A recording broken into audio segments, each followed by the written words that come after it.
Welcome to the Green Dialogue, everyone.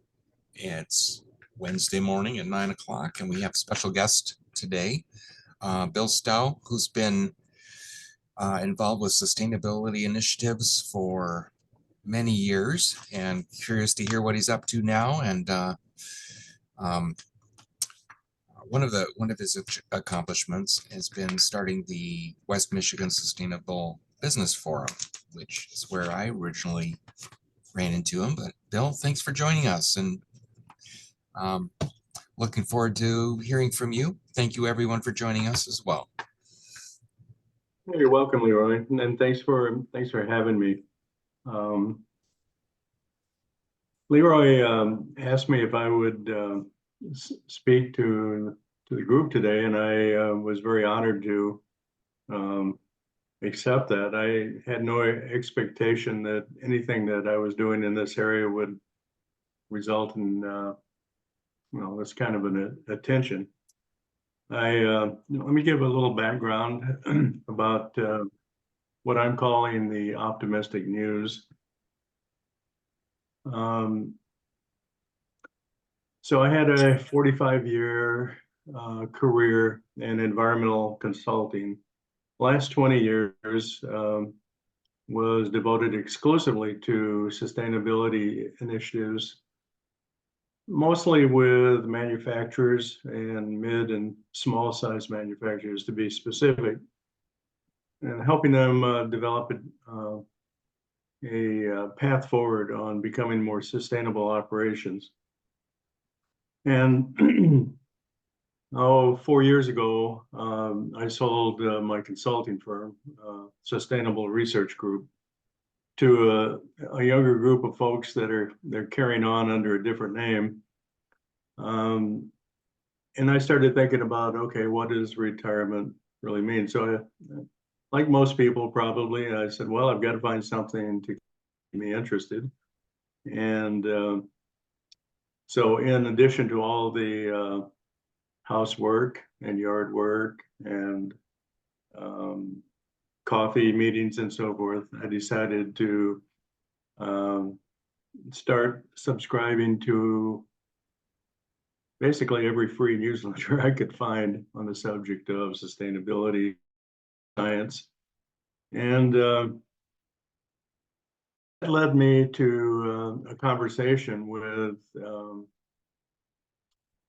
or thinking about social media. I started seeing a lot of things on social media, and it struck me that what really drives social media is the psychology behind bad news.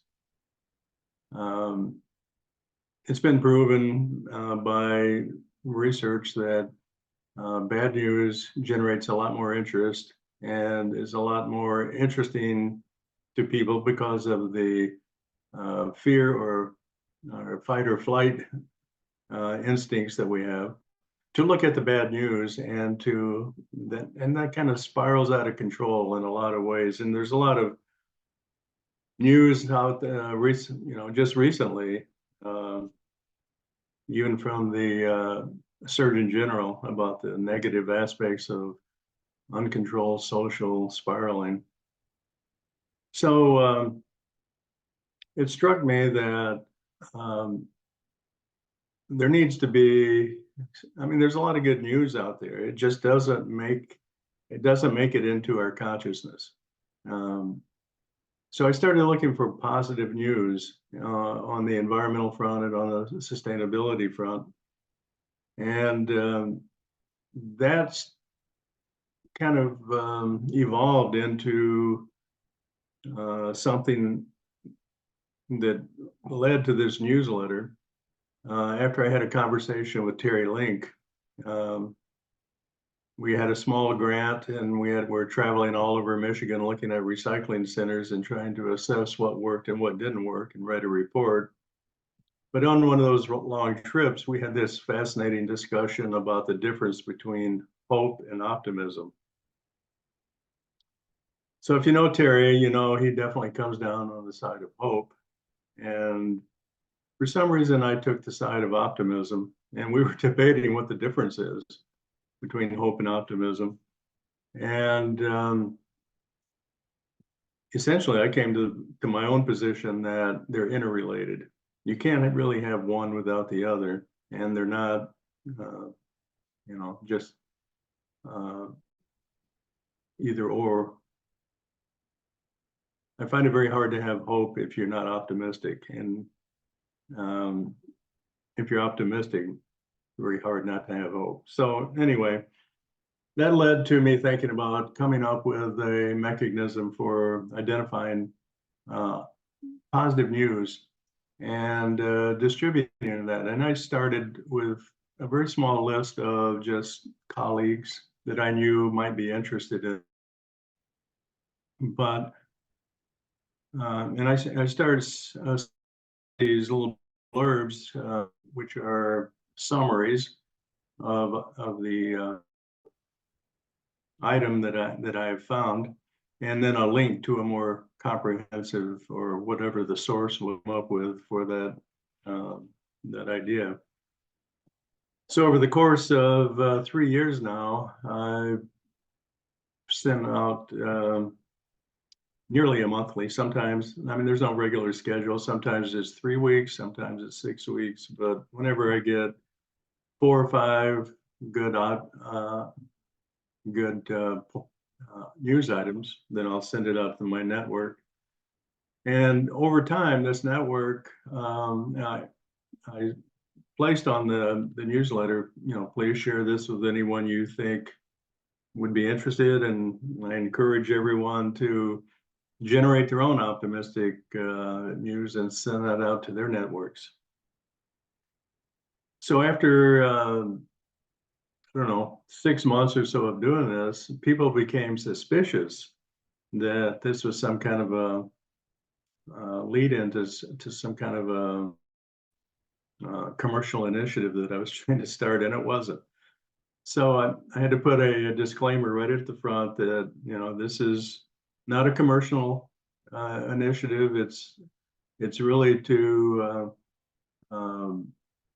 identify issues and to promote concepts that look at the best side of humanity. What is the potential of humanity, and what are the exciting things that are going on out there in the field that we probably never hear much about, or gets very little attention. So over the course of these 3 years, I've identified about 400 items, and today, for Leroy's efforts on this green dialogue, I've narrowed that down to 6 topics, 6 overarching topics or themes, and about 25 individual examples, which, I'll go over that. But I wanted to also share with you that as I was doing my research, I ran across this article about optimism, and that was one of the one impetus for me to take this more seriously as a hobby. It's strictly a hobby and just something I have fun with. There was an article from a researcher out of Great Britain, whose name is Hannah Ritchie, and she wrote this article about what does optimism mean. And in the face of all of the troubles that seem to be encountering humanity these days, and the global ecosystem in general, how can you have optimism? And her analysis ended up saying that, if you're just passively optimistic, that's not going to do anyone any good. You have to be actively optimistic. And that means taking the issues that you find and that are worthwhile and either acting on them or distributing those and making more people aware of it so that they can take action. So this whole thing is about actively being optimistic to design the future that we need and hopefully want. After I read that article, Leroy sent me back this quote. And Leroy, I don't mean to embarrass you, but it was so good, I would like to read it to the group because it captures what I was trying to do perfectly. And his quote is, "A climate of optimism is a key answer to most challenges we face. When we are optimistic, we're more likely to see opportunities, answers, choices, and solutions. Optimism embraces positive change, lifts our spirits, provides a breath of fresh air, and makes the journey joyful. It renews our energy. It provides fuel for inspired action. Perhaps optimism is the renewable energy of the future." I couldn't have said that better, no matter how I tried. So Leroy, thank you for encapsulating that. You captured exactly what I hope to do. Well, thanks for inspiring it. So, You're welcome. So today, I mean, up to this point, I mean, if there are any questions, please jump in at any time. I've I've got my document up, so I can faces, so just please speak up. The So of those 400 items that I've been sending out, um, I've come up with 6 themes.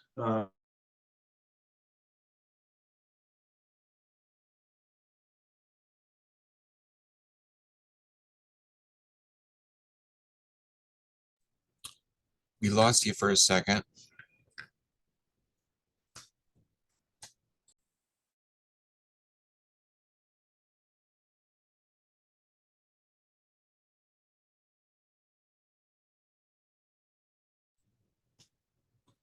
Bill, you might have to reboot. I'm not sure. But we're in suspense of hearing the 6 themes.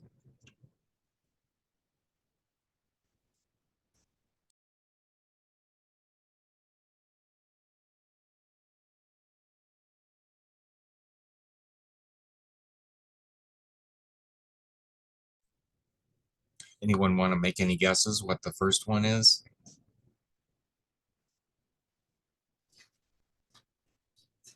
I think you lost me, right? Yeah, you're back now. Thanks for retrying. Okay. Yeah. Well, where was I? I'm not sure how long I was gone.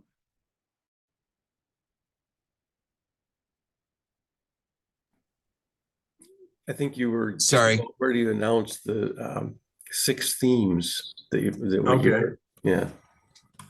Let me go back to that. The first is the death of fossil fuels and advances in renewable energy. The second one is on consciousness and the role of humanity. The third is corporate responsibility and accountability. The fourth is the legal rights of nature to exist. And the fifth one is cool tools for grassroots action.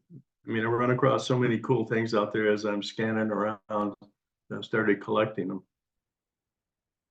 So let me start with, I'll just through some of the headlines, and after each theme, if there are questions, then we can go into more detail.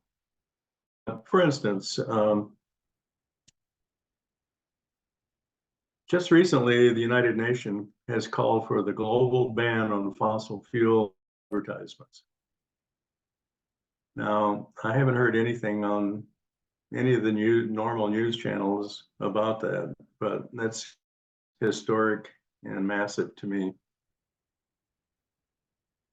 The state of Vermont is the first state to charge oil firms for climate damage. So they had a law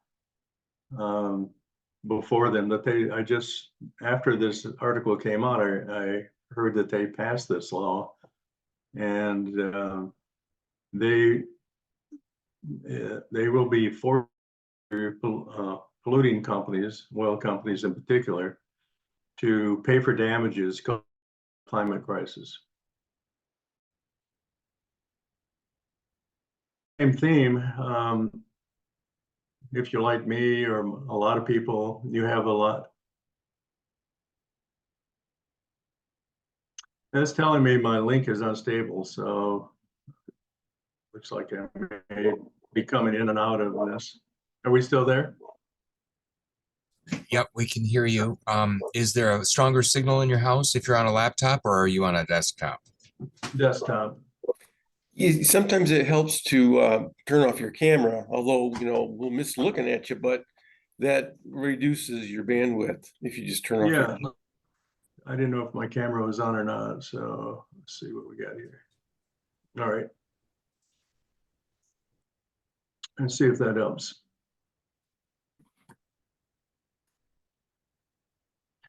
Okay, if you're like me, you have some of your retirement savings in either Fidelity or Vanguard or some other agent like that. But there's one large one that doesn't get a lot of attention. It's called BlackRock. And this is a company that, like Vanguard and Fidelity, they create investment interest. They're the second or third largest investment company in the world. And their CEO sends out a letter each year to their investors, kind of identifying, what some of the issues are to look for. Now, last year, he sent out a letter basically saying that the energy transition is coming. It's massive. And every company and every industry will be transformed by this transition to a net zero world. And so he's asking companies that invest in BlackRock and whose companies he invests in for the investment funds, will your company lead or will it be led? And the reason I thought this was massive or big news is because this is the status quo. These are the people that drive innovation, they drive investment issues. So one of the largest investment companies in the world is saying, buckle up, if we're going to survive, net zero is where we're headed.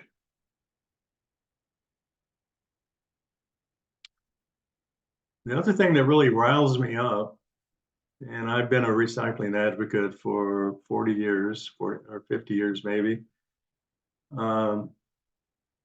is plastic. The ubiquitous nature of plastic in the world is unbelievable. And there was an article that came out, again, it did not get much attention. And I found out since I published this announcement that it's been buried. It's very hard to find this report, although I've got a link to it. It's an Australian nonprofit that pulled together scientists from around the world, multidisciplined in all different phases of science, to study the environmental and health effects of plastics. And essentially what they came up with is that in every phase of the plastic life cycle, it creates death.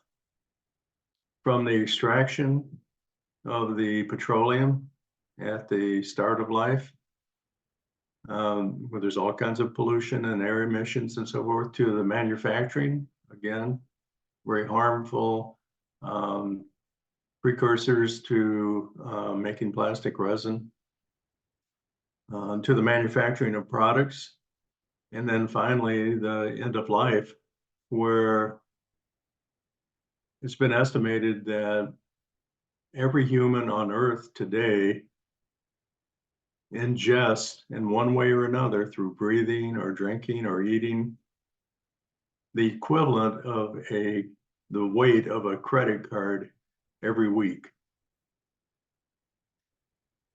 They found microplastic in the holiest of waters, craft brews, beer, and even beyond that, breast milk and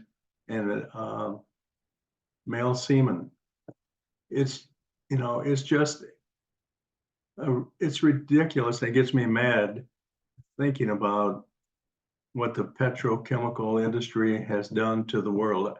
In my view, all of the major environmental and health causes that we face are rooted in pulling oil out of the ground and transforming it into something toxic. That's just my little soapbox, if you will. Sorry. But there are a lot of interesting things coming. For instance, this year, more energy globally will be produced, more new energy will be produced by renewable energy sources than fossil fuel. That's a major transition point. Part of that transition is going to be dependent on batteries to kind of level load from when the wind is not blowing or the sun is not shining. You can store energy in batteries to make a consistent energy flow. And a lot of people have concerns about, okay, we're making this transition, but what about the environmental effects of all the mining that's going to take place to get the metals that we need for these batteries, electric cars, and there's electric airplanes and electric boats now. I mean, it's the electrification of modern society is happening at breakneck speed. But there's also, there's been a recent study out that's saying when you compare what we need for mining metals for the energy transition, it's much less than the existing mining that we're doing now for our current status quo society. So it's not, there will be impacts from this transition, but the overall benefits are much greater than staying with the status quo that we're doing now with fossil fuel powered society. And then there's all kinds of interesting things going on with technology. One that I ran across that's just amazing is actually a Michigan startup company. Now this is a little bit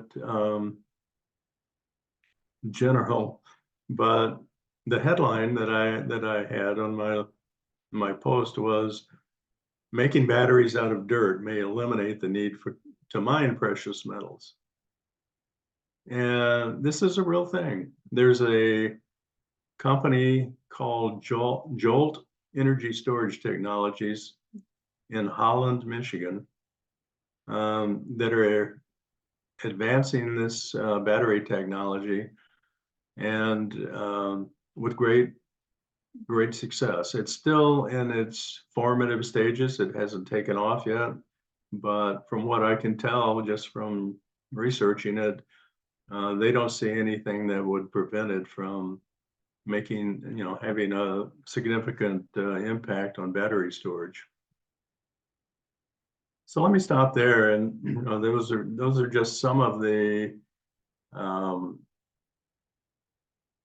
fossil fuel and advances in renewable energy issues that I pulled out of many others that I could have reported on. Thank you for the background and sort of the history as you came to sort of terms with your retirement. That's inspiring. Yes. All right, if there aren't any questions, then I'll move on to No, sometimes it takes people a second to formulate them. Yeah, and that's fine. I mean, jump in anytime. I just had one. Yeah. Ryan put up a little sad face about BlackRock, and I can't help but think Walmart comes to mind.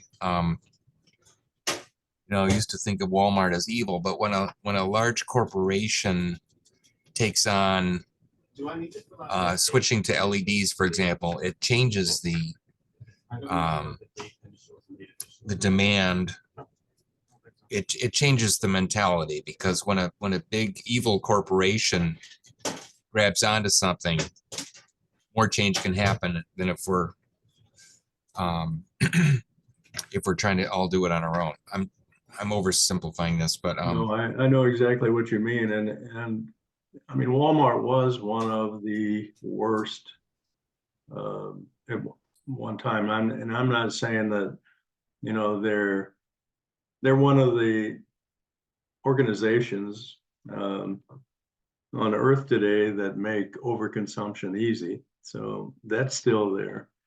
But they used to be a lot worse just in their operations. I mean, their garden centers were highly polluting with runoff, and they were energy hogs, and so they have made great strides. And you know, there's hope in the future that if we can ever overcome this overconsumption mentality where everybody has to have the newest everything instantly, maybe Walmart will transform to help in that regard too. But so yeah, BlackRock, I didn't know much about BlackRock until the CEO came out with this letter to investors. And so that's where he said, look, we see this coming. It's going to happen, and we're getting prepared as an investment company. So that was 2 years ago. I'm sorry, 3 years ago. Last year, they made a big push to focus on ESG. And this may be a term that some may not be familiar with, but it's kind of reporting structure for banks, environmental, social, and governance. And it's part of a sustainability reporting scheme, if you will. And BlackRock came out and said, we're going to focus on companies that have strong ESG ratings. Well, 17 conservative attorney generals and governors said they were going to sue BlackRock and Vanguard and Fidelity if they made that move. I mean, these 17 states are primarily the states that have high petroleum interests. I mean, they have operations or so they're protecting the status quo. And the thing that I admire about Larry Fink is he did not back down, whereas Vanguard did. I'm not sure what Fidelity did, but that was impressive to take on 17 attorneys general that said they were going to sue you. And what he said basically is they started a boycott, and he basically said, yes, I admit we lost $1 billion from these 17 states that withdrew. Some of them withdrew their retirement accounts with BlackRock. But then he went on to say, globally, it resulted in $110 billion worth of new investment from people that were thrilled that an investment company was filtering out companies for their environmental, social, and governance structures. So, wow, that's huge. it is. That was just like a ray of wow. We can win this battle. It's possible to win this battle. Terry Link's been looking at trying to sway MSU for decades. Yeah. And when I look at our places where I've worked and just bring up the subject, it's like taboo almost. Socially responsible investing. I mean, you don't have a choice. I think things are changing gradually, but I don't know things that are, it's, go ahead. things are changing, and this is just an aside. I'm on the board of a very small foundation, but we recently went with and our mission is protecting the biosphere, and we recently went with an investment advisor that was grounded in finding environmental, social, and highly organized governance structures that met our mission. And over the past year, yeah, maybe we could have done better, but we're getting 14% net returns after their fees. And I'd be thrilled if I got that on my own portfolio. So it is possible. I mean, it's the mindset. I mean, the companies that are out there doing the right things for the right reasons, if we can survive long enough, we'll be the winners.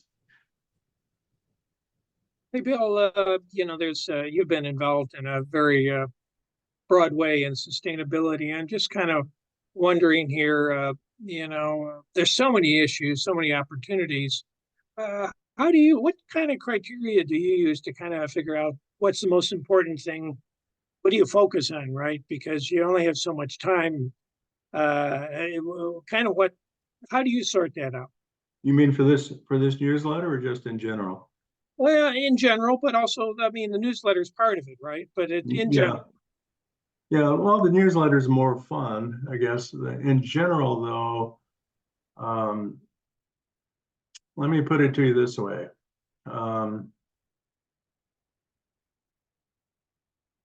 When you look at what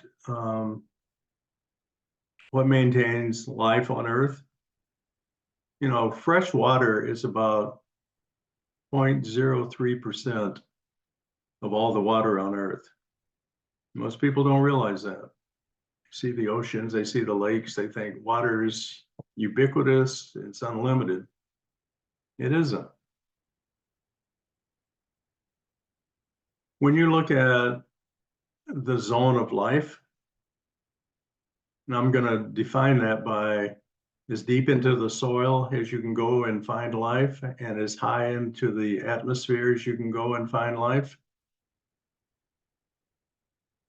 To give you an example of how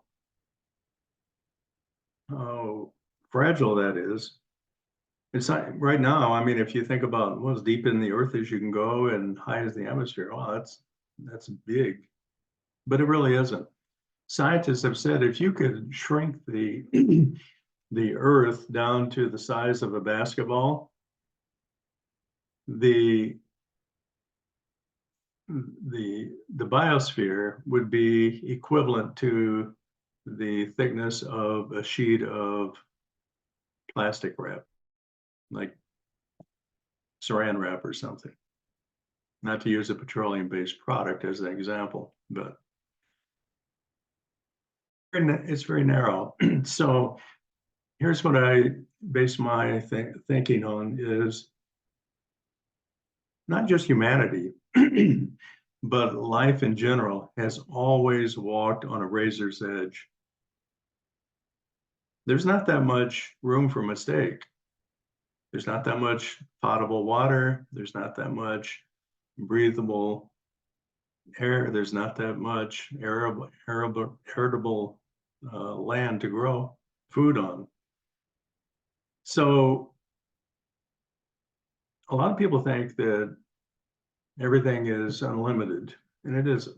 We're on a razor's edge. We have a very minor range of error that if we go too far, we're going to fall off that edge. And that's what I base my concerns over. And, the loss of biodiversity,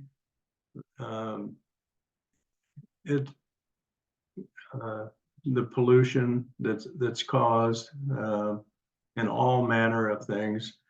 We have, and it's widely known, we've exceeded, that range of error that we have, and we don't have long to self-correct to get back within the mean to have a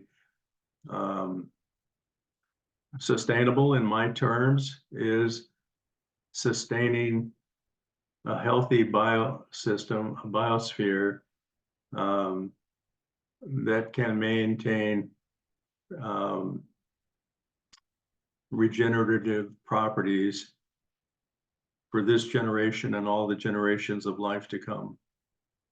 So sustainability gets beat around and talked about in a lot of weird ways, like, oh, sustainability just means doing the same thing forever.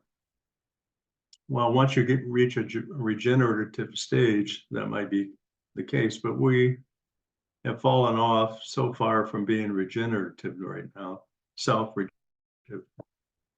And we need to do a lot of self-correcting. So that may be not answering your question specifically, but when I see something happen that takes us away from self-regenerative health, it concerns me. And when I see something that takes us more towards where we should be, I'm elated.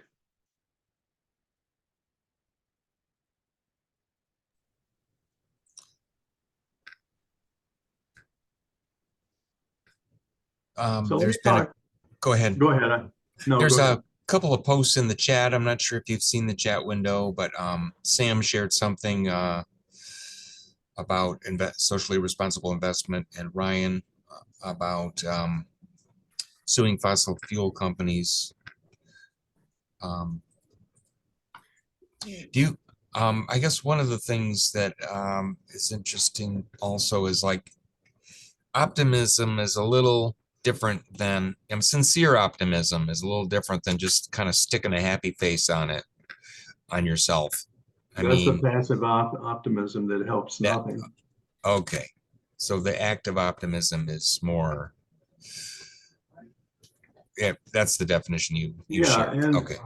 This newsletter really is to try to infuse action, that good things are happening.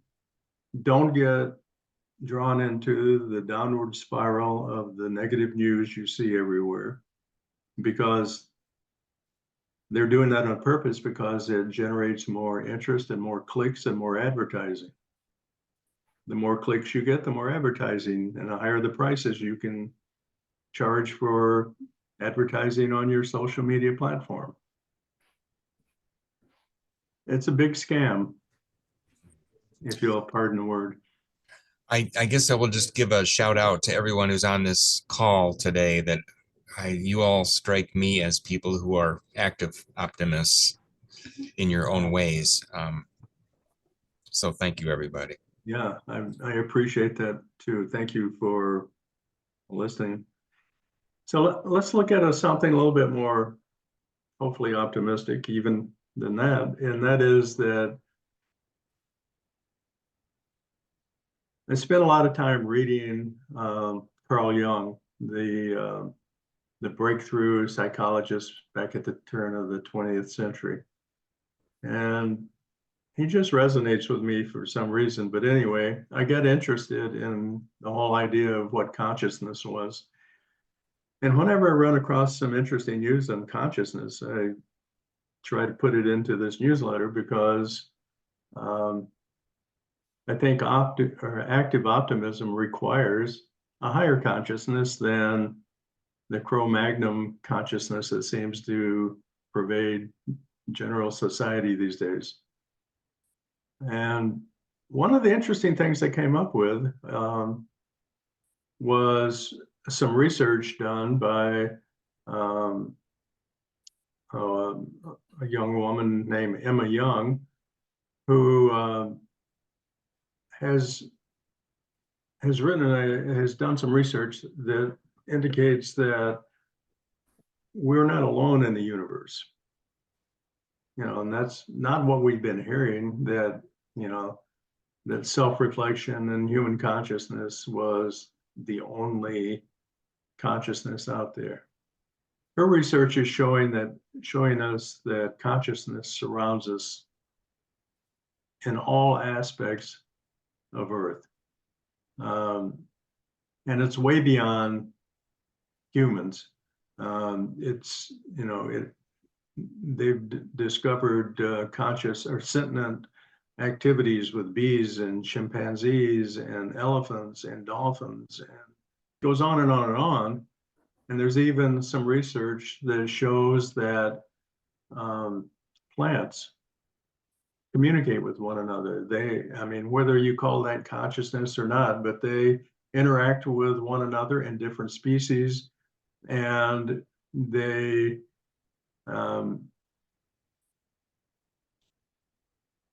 depends on how you call it, how you define consciousness. So if you can make a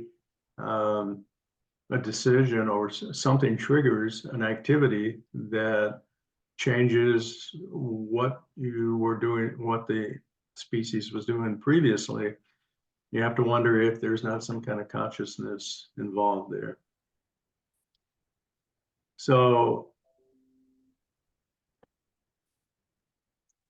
they've proven that that humans are not the only ones that have social learning, that other species have this as well. And that if you have social learning, that begs the whole question of what else do you have?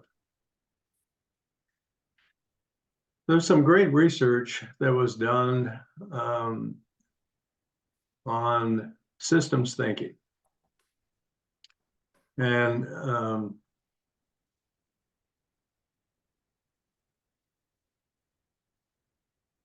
two gentlemen, Nick Carter and George Lowenstein, they wrote a critique about the issue that someone just brought up earlier, and that is, what's the responsibility of individuals compared to organizations? Walmart, how much impact would Walmart have on the entire system if they became more holistically involved in sustainability? Well, the same thing happens here. This article basically is saying that, don't blame individuals, blame the system they're forced to operate under. So it's time to change the system, not the individuals. So we've been putting a lot of blame on, oh, you're a bad environmentalist because you do this or that. Well, 95% or higher of the time, there's no other option. The system requires that to happen. So this act of optimism, one of the things that I hope it does, and it is that we look more at the systemic issues. Pardon me. And we change the system.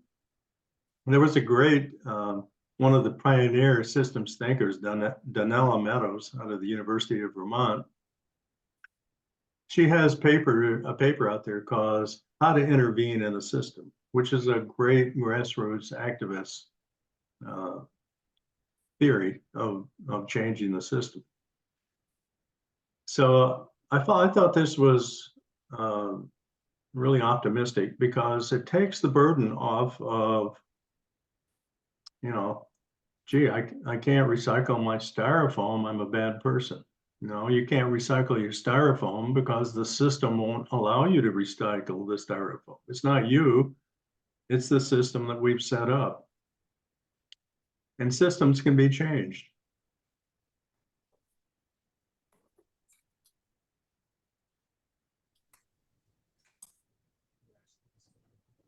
So one of the articles was about how to change, the system. And it was a great essay written by a person called Jeremy Lint. And it was a recent paper, and there's a organization called the Great Transition Initiative. I think it's mostly out of Great Britain, but they've written extensively on what they call the eco-civilization framework. And the paper's called A Call for Higher Consciousness. And let me read just this little synopsis. As the planet burns, authoritarian populists dominate politics, oil executives direct the COP process, and the wealthy elite pull further away from everyone else, it is difficult not to draw the conclusion that the movement for a beneficial future is failing. We clearly need to do something very different.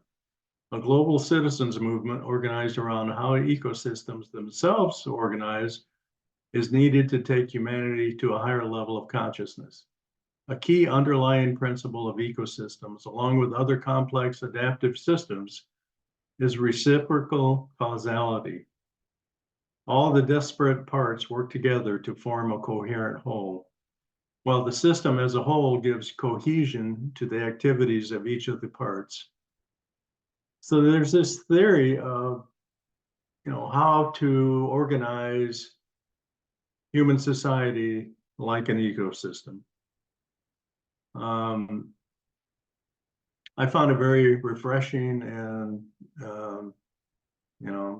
certainly not something that's going to happen in the near future, but it's a great thought experiment for how to change the system. Hey, Bill, I'm kind of wondering, do you see AI, regenerative AI, helping us or hurting us as we kind of try to make progress? Yeah, that's fraught with a lot of difficult issues to respond to, but under the best circumstances, it could solve our problems.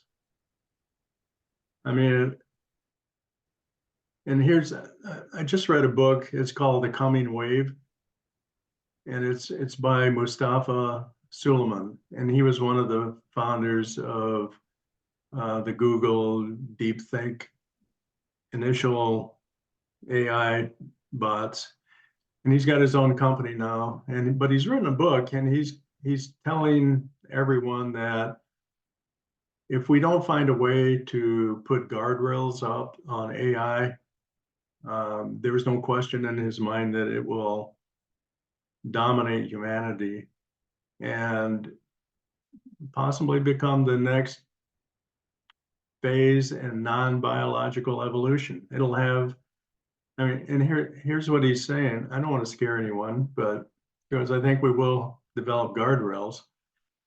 To answer your question, yes, it can be very helpful, but we need guardrails. And there's one of the reasons there's so much potential is quantum computing, which, and I'm not a quantum physicist. Hopefully there is someone on the line here that is. But the essential issue is it's going to speed up computing power 1,000,000 times faster than we can do right now. And it's based on the principle that a particle can be in two places at the same time. And because of that, from my understanding, it opens up a pathway for enormously fast communication between those two current states in different places. So they're working on quantum computing that could possibly take AI today, like the chatbots we use and everything, and make them 1,000,000 times smarter than the entire cognitive ability of the entire human race. I've heard that statement made. I don't know if it's true or not, but it offers great hope. But also there's a lot of, it's like the atomic bomb. Can it be good for you? Can it be used for good or evil? We don't know yet. But the potential is there for it to get us back within what Aristotle called the golden mean in between the two extremes of the biosphere so that we can live a sustainably regenerative life well into the future. So in this case, I have hope that it can help us, but there's an underlying fear that it may go rogue, and who knows what might happen.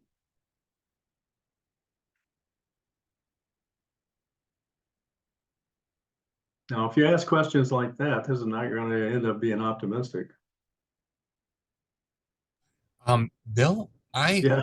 we've got about 10 more minutes, and Okay. this has just been rich, and you've opened up a lot of future potential topics to discuss here. I'm hoping you'll tune back in again and maybe join us as we take up some more of these concepts that you're introducing us to. Okay. But I do want to mention briefly that we are going to take a break next Wednesday, 4th of July, and then Angel Swaney with Adapt, who goes around and establishes native landscapes on small pieces of property around the greater Lansing, is going to join us. But I hope you'll consider maybe leading another conversation with us, Bill. Yeah, I'd be happy to. You're welcome back any Wednesday if you want to get some added fuel for your newsletter. That'd be great. But I'm going to shut up and let other people talk, or you talk. Well, let me just conclude by saying that one of the issues that I had wanted to talk about was that there's a global movement on the legal rights of nature that's gaining steam. And over the course of going through and finding these articles, I've come across a number of great free tools for grassroots action. And Leroy, what I'll do is I'll send you this 25-point summary, and it has all the links in it to the original article. So anyone interested in, diving into any of these issues a little more, to follow that train of thought. That is very generous of you. Thank you so much.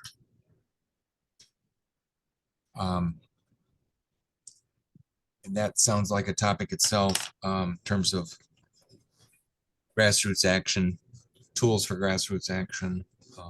But go ahead if anybody else has any comments. Sam, I think you were going to have Yeah, something. I'm just kind of like mumbling, trying to get a word in here, knowing we're almost done. But just to make sure we get, and maybe I'm the only one missing this, but this has been great, Bill. I just need, hopefully in the chat or someplace, or whatever way you can send us contact information for Bill and how to get this newsletter. I just haven't seen it, but I'd really like to see it. This is great. I'll send it out right now.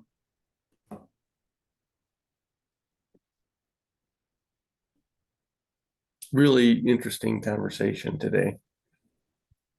This whole thing about systems, wow, that's that it's the systems, it's not the people. And I could go on for probably 20 minutes about that, but you kind of touched the tip of the iceberg on a lot of good stuff here. Yeah. Sam has just finished a book that should be in your newsletter, Bill. Okay, great. It's like I'm leaving at noon today, so in case they send back or something. What other comments or last minute info do you want to share? To me? Is that a question to me? Anybody? Okay. But yes, you as No, well. I'd like to be quiet and hear from you guys.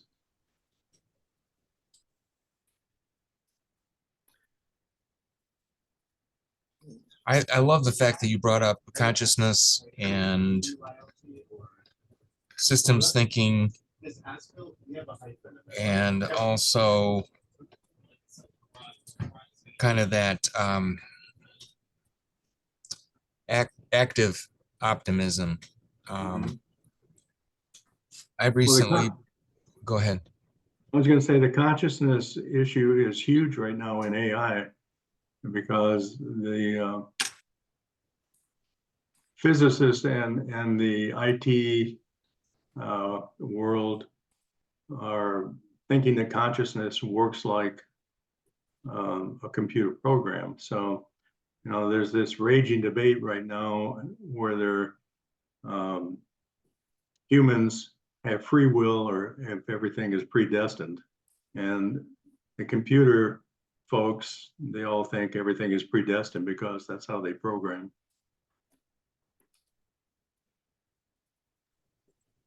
Well, they're in for a big surprise.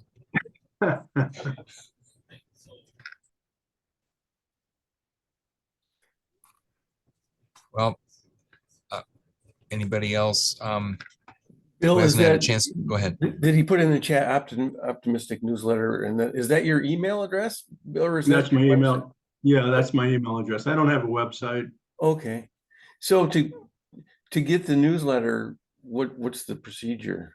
Just send me your email address and I'll add you Okay. to the list. Cool. So, you know, And with this systems thing, just one example I got to mention, I can't stand it here, but the whole thing with petroleum, and I've worked a lot with people at Marathon, who is the devil, you know what I mean, in Southeast Michigan, that everybody for so long, decades, people have blamed for polluting the Rouge River and, you know, the world down there. But nobody stopped buying gas, right? You know, so we got to have all this gas but yet there's the blame is put on the people that have manufactured or you know, the refinery, and to supply us with all the stuff that we want to do. So it is truly the system, and in the people in that company that I've worked with, and I don't know the people down in Finley, the high big execs, but you know, the whole environmental department and all the things that they're trying to do to make the community better, you know, is fantastic. Millions of dollars have been spent by those guys, and it's but at the same time, there's this perception because of what they make is bad. It's mind-boggling to me. Yeah, Sam, that was the eye opener to me. Is I never heard it put that way. It's not the individual; it's a system. Mm-hmm. It really is.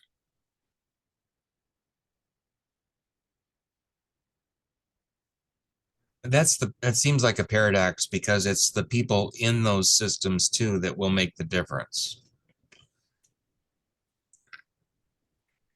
So it's not, I don't know that it's an either or. And I was having this conversation this morning about a guy who was talking about we should do a 4-day work week. You know, when are you going to send out that survey? Well, it's like maybe you should send out the survey.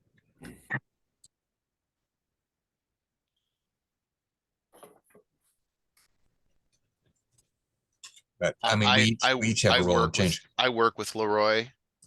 Just so you know, I'm up the hall from him, and if 4-day work week means 10-hour days, then I'm not in favor of that, just so you know. That's too much for your head to handle. Maybe when I was single, that was great, but now that I'm remarried and have a family, no. I'm up for 4-hour work weeks or work days. Okay. Maybe 3. Now you got my attention. Maybe 3.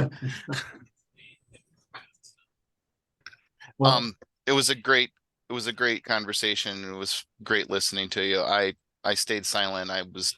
I'll cop to, I'm kind of multitasking. I have a lot of thoughts, but I didn't want to muddy the conversation. So thanks for your information today. I will return to your show, to your program here, and I look forward to hearing from each of you at some point. Wonderful. I hope you'll come back in July, or if not sooner. Well, I guess July would be the soonest, but if you want to suggest a specific topic, you, Bill, or anybody open to, or a speaker, let me know. And have a great holiday, everyone, and hopefully see you again soon. Bill, thank you again for preparing so well for this and sharing just a lot of juicy info. Well, thanks for having me. It's a lot of fun. Like I say, it's a hobby. So, you know, I don't travel. I do this. Love it. Thank you. See you. Thanks. You're welcome.